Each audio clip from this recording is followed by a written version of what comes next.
أصفهان أو حتى في فتح مضيق هرمز، هل هذا التوجه مقبول في الداخل الإسرائيلي؟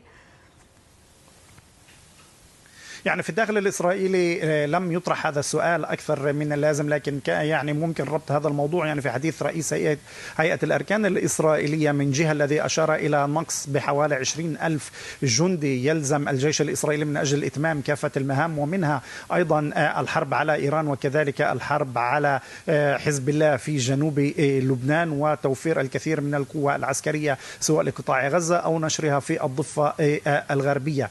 بالتالي هذا النقص في العدد من الجنود مقابل ما يتم الحديث عنه في إسرائيل، والقناة الثانية عشرة كانت قد أشارت إلى أن إسرائيل قد تقدم معلومات استخباراتية حول السيطرة على جزيرة خرق أو الاستيلاء أو السيطرة على مضيق هرمز من ناحية المعلومات الاستخباراتية التي يمكن أن توفرها لناحية هذا الجهد. لكن هنالك في المقابل من لم ينفي أن تقوم وحدات خاصة إسرائيلية مختصة في عمليات التدمير أو الإنزال خلف خطوط العدو بالقيام أو بالمشاركة من أي عمليات من هذا القبيل. نعم، شكرا لك مروان عثام.